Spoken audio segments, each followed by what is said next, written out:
Some critics call it policing for profit. Police in the Charlotte area have seized tens of millions of dollars from people without ever charging them with a crime. WCNC Charlotte investigations have found this to have happened over a number of years. And not only will police departments take cash from the people they accuse of wrongdoing, but they'll keep it and spend it. Our Morabito has been digging into this for months now. He's joining us to talk more about what he's found. I'm Jane Monreal, and we start with a quick look at some of the work he's done. Civil forfeiture. It was absolutely the wrong thing to do. Is an absolute outrage. This is completely unjust. They just took my money without any consent. I believe equitable sharing is fair. They call it policing for profit. It is like highway robbery. Because I was in the wrong. We followed the law. How can they say this is okay? A device for unjustified governmental takings. Why should I have to prove that it's my cash to begin with? How do I know this is yours? Oh, wow. Well, thank you for joining us, Nate. And how did you first hear about this anyway? I mean, you can tell we put a lot of work into this. Yeah, you did. We've done about 5 stories now on this topic, and it all started with a single email.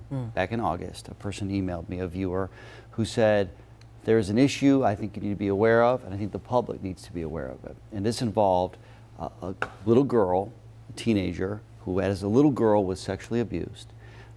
And during that investigation, police found the suspect, but found cash on the suspect as well.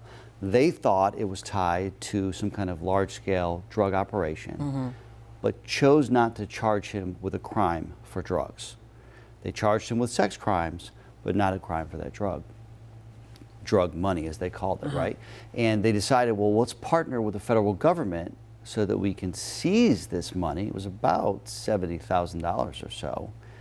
Let's seize the money, and then the federal government and this police department, the Mint Hill Police Department, got to keep the money. They each got a percentage, and Mint Hill got a good large percentage of it. They ended up buying generators with it. In the meantime, this man is convicted of the sex crimes, and the teen and her family are ready to collect the money they thought would be rightfully theirs, they say. And they get a court order to get the money from Mint Hill Police Department, but Mint Hill had already spent that cash. So this teenager, who went through so much as a young child, trying to get her life back together and move forward, cannot get this money that she thought would belong rightfully to her from her, the man that they accused and was found guilty of these crimes. Wow. That was the first tip. Okay. And what happened after that is we did other stories on this topic, and the tips kept rolling in. And every one of these stories is in our forfeited series has started with a different tip. Wow. While I've got you, how do they reach you? Okay. nmorabito@wcnc.com. That's my email. I love emails. That's the best way to stay in touch with me. nmorabito@wcnc.com. But also there's news tips at WCNC.com as well. That goes to all of us here in the newsroom. Whatever's best, you can find me on social media too. Just search my name. I'm on all the major social media platforms. DM me, tag me. All right, so one crime led to the discovery of this money that went to Mint Hill Police that was spent, and now the girl is and her family still trying to recover that money that's already gone. It's gone. That's what Mint Hill says, even though there was a court order. Look, the federal government, this isn't their jurisdiction now. This was in state court that they got this court order. And they say, we've already spent the money. And if anybody gave you the impression that this money would still be around, we're sorry, but we don't think that happened. Wow. You spoke to a victim who says he fell victim to this. Let's take a look. May 27th, 2021. In the parking lot of a Mooresville shopping center. They just took my money without any consent. Shaheem Summers says he felt like the victim of a crime, and the people responsible wore police badges. Mooresville police, dispatched on a shoplifting call, stopped Summers and his friend as they got into a truck. I gave them actually consent to search. Their search didn't turn up stolen items from any store, but did recover marijuana, a gun, and $14,000. Cash officers seized without charging the men with any crimes that night. I just know the only way that I could proceed with get my money back was getting in touch with my lawyer. I feel awful for him. His attorney, Ashley Cannon, I thought it was outrageous. moved fast to try and stop the town from transferring the money to the federal government. This common practice is called equitable sharing. It allows local police to partner with the feds on cases like this, under the premise they're disrupting criminal activity. It is like highway robbery. In return, they share any seized cash. It's like an authoritarian regime. Equitable sharing is so common around here, WCNC Charlotte's analysis of public records identified more than $20 million in proceeds to local police and sheriff's departments since 2018. Money they reported spending on things like training, investigations, and equipment. Annual reports show the Charlotte-Mecklenburg Police Department alone received the majority of the money. $10.5 million. This is a stack of every asset forfeiture police report CMPD shared with us for the time period in question. Some started with traffic stops, others searches of people's homes. But most of these cases originated at the airport. Travelers are allowed to carry as much money as they want when flying within the United States. But if police find cash and believe it's tied to a criminal enterprise, the burden is on you to convince them otherwise, even if they don't charge you with a crime. You want to assume everybody's innocent of a crime that's carrying $1 million in cash? Isn't that the way the law works? You're innocent until proven guilty? You are innocent until proven guilty, but you are not just carrying around $1 million or $10,000 in cash. You've got to be able to demonstrate some level of legitimacy.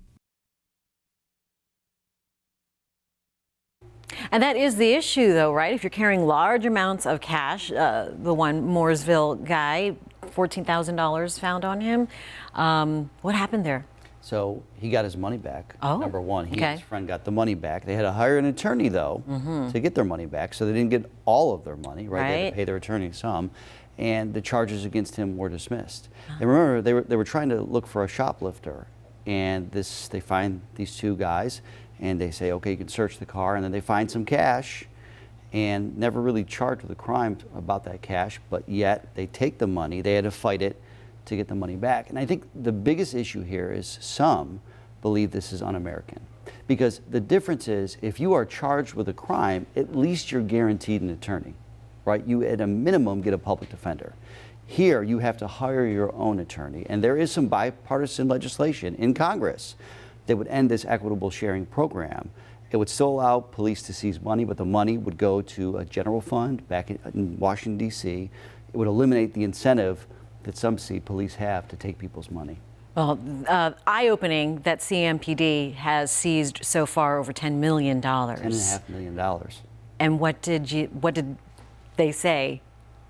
Okay, so they're saying limited amounts of information. Okay, about I'm this. sure. They'll follow the law if the law changes, right? And they follow the law now. And you're going to hear in a minute about another kind of angle of this story. But here's what I thought was really shocking: $8 million of that 10.5 they have not spent. So they're taking so much money, they can't even spend it all. And you know, the idea is here is police will tell you that, look, we're just trying to disrupt large criminal operations. And they believe that's what they're doing. But what happens is there are these cases of abuses that pop up, and then it kind of puts a smear on the whole thing, and it leads the public to question, well, how often is this happening? And there's not a ton of transparency with this specific program. Yeah, it's eye-opening, to say the least. A lot of departments, local departments, taking advantage of these state laws to collect the money. Some do have the drug convictions, and they're being ordered to pay a so-called drug tax. What's that about? So this is something kind of separate but kind of connected. Back in the late 80s, during the war on drugs, North Carolina passed a law that allowed police to essentially, if you find drugs, you can charge someone with a drug crime, whether or not they're convicted. You let the state know, and the Department of Revenue taxes that drug amount. So you go to prison. Let's say you do go to prison. You go to prison, you serve your time, but then you come out of prison and you're trying to take advantage of your second chance, yet you have this debt on your shoulders from a decision you made, in some cases, decades ago.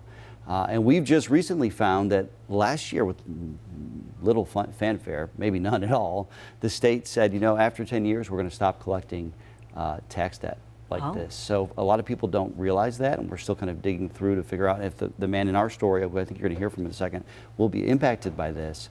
But after 10 years, that tax debt is basically gone. forgiven. Okay, so yeah, the man you spoke to does feel like he was punished twice. Let's listen to a little bit of that.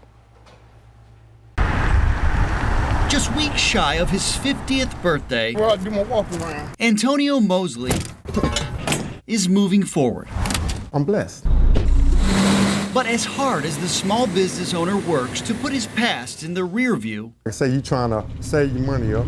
he just can't shed the heavy load he's hauling. You gotta realize this 1993. All tied to some wrong turns They found some cocaine. he made as a teenager. Yes, I own that. Did my time for it. Following guilty pleas for drug crimes and an assault with a deadly weapon charge, Mosley went to the penitentiary. Over the next 2 decades, he'd spend 17 years in all behind bars. Losing your loved ones, the kids growing up without you, that's the hardest. Yet today, he's still serving a civil sentence. Now you've been punished twice. The North Carolina Department of Revenue taxed him for the drugs police found on him all those years ago, charging $18,000 in taxes, penalties, and interest. I don't think it's fair.